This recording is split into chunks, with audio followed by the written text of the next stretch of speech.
ঝরঝরে fried rice. Welcome back to my channel নিরামিষ কিচেনে আমার সব বন্ধুদের অনেক অনেক স্বাগতম। তো বন্ধুরা, আজ আপনাদের জন্য ফ্রাইড রাইস রেসিপি এনেছি। কিভাবে ঝরঝরে এবং বেশি টেস্টি হবে সেটা দেখে নিন। তো এখানে 500 গ্রাম বাসমতি রাইস আছে।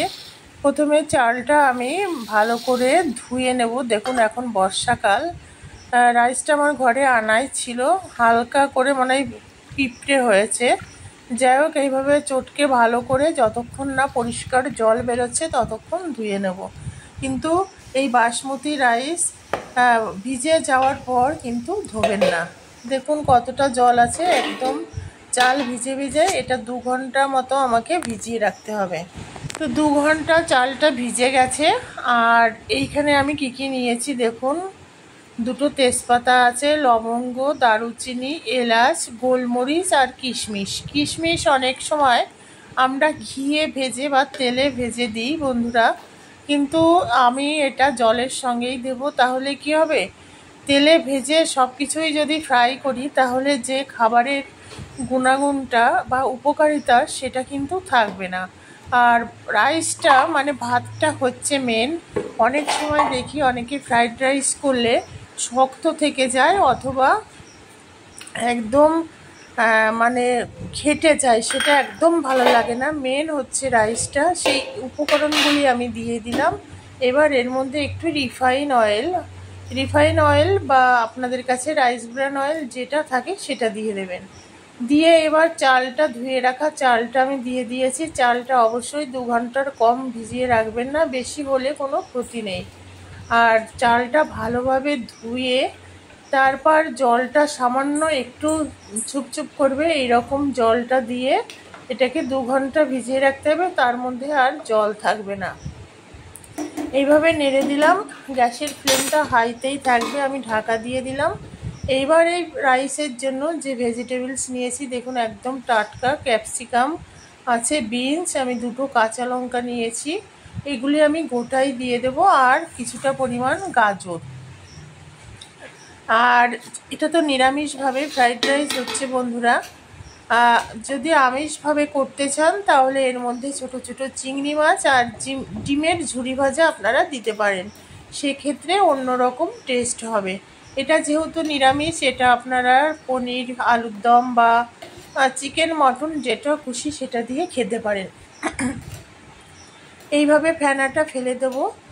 দেখুন এই ফেনাটা ফেলে দিতে হবে। আর গ্যাসের ফ্লেমটা এইভাবেই থাকবে। যখন এইভাবে টকবক করে ফুটে উঠবে একটু মিডিয়ামে করে দিতে হবে গ্যাসের ফ্লেমটা। মিডিয়ামে করে দেওয়ার পর আর এই রাইসটা হতে বেশিক্ষণ টাইম লাগে না বন্ধুরা, 10 মিনিটের মধ্যেই রাইসটা হয়ে যায়। মেন হচ্ছে আমি কখন নামাবো। চালটা যখন দেখবো যে 70% সিদ্ধ হয়ে গেছে তখন এই দেখুন রাইসটা প্রায় ভরে গেছে। এটা আমার তৈরি করতে করতে অভিজ্ঞতা হয়ে গেছে, 70% কিন্তু হয়ে গেছে। আর আমি আলাদা করে রাইসটা কোনো ঝুড়ি বা কোনো থালায়, মানে যেগুলোতে জল ঝরে সেগুলোই ফেলি না। আমি এইভাবে এই পাত্রতে আমি নর্মাল যেমন ভাত প্রতিদিনকার আমাদের ভাতটা মাড়টা গালি, আমি সেইভাবেই ফ্যানটা ফেলে দিই বা রাইসগুলো একদম ঝরঝরে হয়। এখানে ঘি দিয়ে দিলাম, আর যে কাজুগুলো দিয়েছি এগুলো হালকা ব্রাউন করে ভেজে নেব। আমি গোটা কাজু দিয়েছি, আপনারা চাইলে কাজুগুলো ভেঙেও দিতে পারেন। আমি কম কাজু বা কম কিশমিশ দিই, কারণ এই রাইসের সঙ্গে কাজু কিশমিশ দিলে, খুব বেশি পরিমাণে দিলে মানে সবার তো রুচি একরকম নয়। খুব বেশি কাজু কিশমিশ দিলে ভালো লাগে না খেতে, আবার অনেকে বেশি ভালো পছন্দ করে। হালকা ব্রাউন করে ভেজে নিলাম। এইবার এর মধ্যে একটু একটু করে রাইস ব্রান অয়েল দিয়ে আমি ভেজিটেবলসগুলো ভেজে নেব। তো প্রথমে বন্ধুরা যে ক্যাপসিকামটা আছে সেটা ভেজে নেব। আপনারা চাইলে একসঙ্গেও ভেজে নিতে পারেন, তবে প্রতিটা সবজি তো আলাদা রকমের। গাজর ভাজতে একটু টাইম লাগে, আর এখনকার বিনস, আজকের যে বিনসটা আমি এনেছি এটা অনেকটাই মোটা। কচি বিনস হলে একটু টাইম লাগে হালকা, আর ক্যাপসিকামটা খুব তাড়াতাড়ি হয়ে যায়, কারণ প্রতিটা সবজি একরকম নয়। এখানে হালকা নুন দিয়ে ফ্রাই করে নেব। ফ্রাই করে নিয়ে দেখুন এইভাবে ফ্রাই করলে সবজির পুষ্টিগুণ বজিয়ে থাকে, একদম পোড়া পোড়া করবো না, কালারটাও থাকবে আর হালকা করে যাতে সিদ্ধ হয়ে যায় সেদিকে খেয়াল রেখে সবজিগুলি ফ্রাই করে নেব। যে সকল বন্ধুরা নিরামিষ কিচেনের পাশে আছেন সবাইকে অনেক অনেক ধন্যবাদ, প্রীতি, শুভেচ্ছা, ভালোবাসা এবং বড়দের আমার সশ্রদ্ধ প্রণাম। এই যে ক্যাপসিকামটা ফ্রাই হয়ে গেছে, এবার আমি এটাকে তুলে নেব, তুলে আলাদা একটা জায়গায় রাখবো। আর এইবার বিনসটা ভেজে নেব ঠিক একইভাবে। এইবার এখানে সামান্য একটু অয়েল দিয়ে দিলাম, দিয়ে বিনসটা দিয়ে দেব। বিনসগুলো দেখুন ভীষণ টাটকা। আমি যখন সকালে বাজার থেকে কিনছিলাম ক্যাপসিকাম আর বিনস, আগের দিন বন্ধুরা বাজারে গেছি তখন বিনস বা ক্যাপসিকাম ভালো, মানে বিনসটা তো পাইনি আর ক্যাপসিকাম ছিল দু একটা দোকানদারের কাছে, একদম লাল হয়ে গেছে। তা যখন আজকে টাটকা বিনস ক্যাপসিকাম পেলাম নিয়ে নিলাম।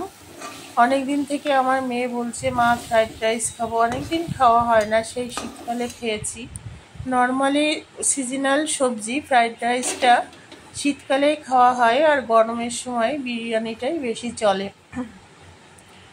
তা আজকে টাটকা সবজিটা পেলাম, নিয়ে এলাম, আর মেয়ের আবদারেই ফ্রাইড রাইসটা হয়েছে। এখানে গাজরটা দিয়ে দিলাম। গাজরটার কালারটা দেখুন ভীষণ সুন্দর। একইভাবে একটু নুন দিয়ে এটাকেও সিদ্ধ কাম ফ্রাই করে নেব। এমনভাবে ফ্রাই করতে হবে যাতে সিদ্ধও হয়ে যায় আর পুড়ে না যায়, সেদিকে খেয়াল রাখতে হবে। খুব বেশি তেল আমি দিচ্ছি না, এটা নর্মাল নিজেদের ঘরের খাবার, এমনি ঘি যাবে, আবার এর সঙ্গে তো অন্য কিছু একটা রিচ খাবার খেতে হবে, সেই জন্য বন্ধুরা খুব বেশি তেল দিয়ে আমি এগুলো ফ্রাই করব না। কম তেলে আপনারা এইভাবে ফ্রাইড রাইস তৈরি করলে দেখবেন ভীষণ ভালো লাগবে। তা গাজরটাও ফ্রাই করা হয়ে গেছে, রাইসটা আমি এর মধ্যেই তৈরি করব, মেশাবো। দেখুন ভাতগুলি কতটা ঝরঝরা হয়েছে, প্রতিটা রাইস খুব সুন্দরভাবে সিদ্ধ হয়ে গেছে, একটার গায়ের সঙ্গে একটা লাগে না। মেন হচ্ছে রাইসটা আমি কতটা পারফেক্ট করলাম। তো এইভাবে করলে রাইসটা ভীষণ সুন্দর হয় খেতে, খুব মানে কি বলবো টেস্টি হয়। এবার এখানে কিছু উপকরণ দিতে হবে, আমি ভেজে রাখা সবজিগুলি সব দিয়ে দেব। অন্যদিন ফ্রাইড রাইসে আমি বন্ধুরা ফ্রাইড রাইসের মশলা দিই, আজকে আর সেটা দেব না। এখানে গাওয়া ঘি দিয়ে দিলাম আর কিছুটা কাজু দিয়ে দিলাম, কিছুটা গার্নিশিংয়ের জন্য রেখেছি, কিছুটা পরিমাণ দেব। এখানে নুনটা তো দেয়াই হয়ে গেছে সবজির সঙ্গে বা রাইসের সঙ্গে ভেজেছি, দেয়া হয়ে গেছে। এবার কিছুটা চিনি দিয়ে দিলাম, যেহেতু নিরামিষ ফ্রাইড রাইস হালকা একটু চিনি দিয়ে দিলাম। এটা কেওড়া ওয়াটার, পরিমাণ মতো একটু কেওড়া ওয়াটার দেব, খুব সুন্দর ফ্লেভার আসে।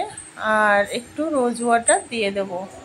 এইবার সমস্ত উপকরণ অ্যাড হয়ে গেছে, কোনো রকম মশলা দেব না। এবার রাইসটাকে মেশাতে হবে যাতে সমস্ত উপকরণগুলি খুব ভালোভাবে মিক্সড হয়ে যায়। আর এই টাইমে গ্যাসের ফ্লেমটা লোতে রাখবেন, না হলে রাইসটা পুড়ে যাবে, নিচে থেকে ধরে যাবে। দেখুন রাইসটা কত ঝরঝরে হয়েছে। আমি এবার একটা থালায় তুলে বন্ধুরা আপনাদের দেখাবো কতটা পারফেক্ট হয়েছে। তো যে সকল বন্ধুরা নতুন আছেন, রেসিপি ভালো লাগলে পাশে থাকা বেল আইকনটি প্রেস করে অল নোটিফিকেশান অন করে রাখবেন, যাতে নতুন নতুন রেসিপি আপলোড হলে সবার আগে আপনার কাছে নোটিফিকেশান যায়। তো এইভাবে ফ্রাইড রাইস, ঝরঝরে ফ্রাইড রাইস আপনারাও বাড়িতে তৈরি করুন, দেখবেন ভীষণ ভালো লাগবে।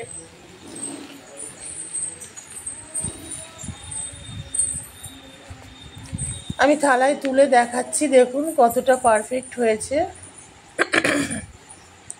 তা কেমন লাগলো আজকের এই ফ্রাইড রাইস রেসিপি কমেন্টস করে জানাবেন। আপনাদের একটা কমেন্টস আমাকে আরও মোটিভেট করে নতুন নতুন রেসিপি নিয়ে আসার জন্য। আর এই রাইসটা আপনারা নিরামিষ পনির বলুন, আলুর দম বলুন বা চিকেন কষা, মাটন, যেটা দিয়েই খাবেন ভীষণ ভালো লাগবে।